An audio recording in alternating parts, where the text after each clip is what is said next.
এই ভিডিওটা আমার এক পেশেন্টের রিকোয়েস্টে করা। পেশেন্টটা আমাকে কেবলই বলে গেল যে ম্যাডাম প্লিজ এই ইনফরমেশনটা আপনি সবাইকে একটু জানিয়ে দিন। তার রিকোয়েস্টে আমি ভাবলাম যে এখনই করি, পরে আমার নাও মনে থাকতে পারে। সেটা হলো জন্মের পরপর মুখে মধু জিনিসটা কতটুকু যুক্তিযুক্ত। ওনার বাচ্চাকে ওনারা জন্মের পরপরই মুখে মধু দিয়েছিল এবং সেই বাচ্চা নিডেড আইসিইউ অ্যাডমিশন।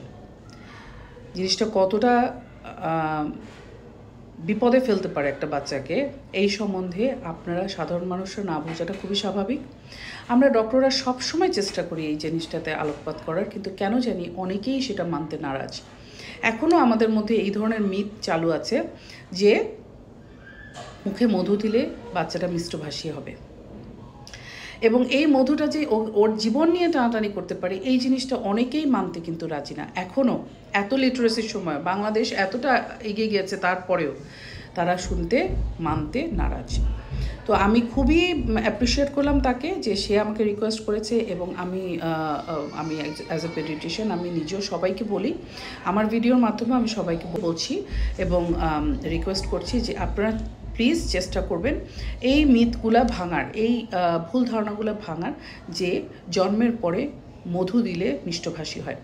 বাচ্চা ভবিষ্যতে কীরকম হবে, মিষ্টভাষী হবে না কড়াভাষী হবে, সুস্থ হবে না অসুস্থ হবে, মানসিকতা কীরকম হবে, সুস্থ না অসুস্থ, ভালো না খারাপ, সব ডিপেন্ড করবে বাচ্চা কাদের সাথে বড় হচ্ছে তাদের উপরে, তার সারাউন্ডিংয়ের উপরে, তার পারিপার্শ্বিক অবস্থার উপরে, এনভায়রনমেন্টের উপরে। তার মুখে মধু দিয়ে তাকে কখনো মিষ্টভাষী করা যাবে না। তাতে কী হবে, হয়তো 10টা বাচ্চার মধ্যে 4টা 5টা বাচ্চাই কিছু হয় না, কিন্তু বাকি 5টা বাচ্চা কিন্তু স্ট্রাগল করতে করতে মারাও যায়।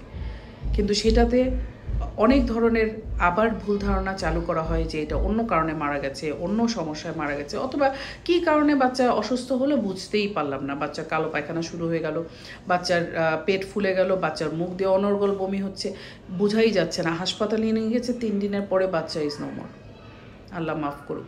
তো এই জিনিসগুলো আমরা হতে না দেই, এই জিনিসগুলো আমাদের বাংলাদেশ থেকে ভ্যানিশ হয়ে যাক, এই জিনিসগুলো আমাদের এই ধরনের মিথ থেকে আমাদের বাংলাদেশের প্রত্যেকটা new parents with care givers বের হয়ে আসার চেষ্টা করি। তাহলে পরে আমাদের পরবর্তী জেনারেশন, পরবর্তী ভবিষ্যৎটা সুস্থ থাকবে। এই সুস্থতাটা আমাদের সবার দায়িত্ব। এই ব্যাপারে আমরা সবাই সচেতন হই এবং আশেপাশের মানুষগুলোকেও সচেতন করি, তাহলে পরে আমরা কিন্তু একটা বেটার ভবিষ্যৎ, বেটার জেনারেশন, বেটার আউটকামে যেতে পারবো। কথাগুলো যেন মনে থাকে এবং এই কথাগুলো সবার মধ্যে ছড়িয়ে একটা সুন্দর সমাজ তৈরি করার জন্য সবাই মিলে আমরা চেষ্টা করি। অবশ্যই আল্লাহ আমাদের হেল্প করবে। অনেক ভালো থাকবেন, সুস্থ থাকবেন, নিজেদের সুস্থ বাচ্চা নিয়ে। খোদা হাফেজ।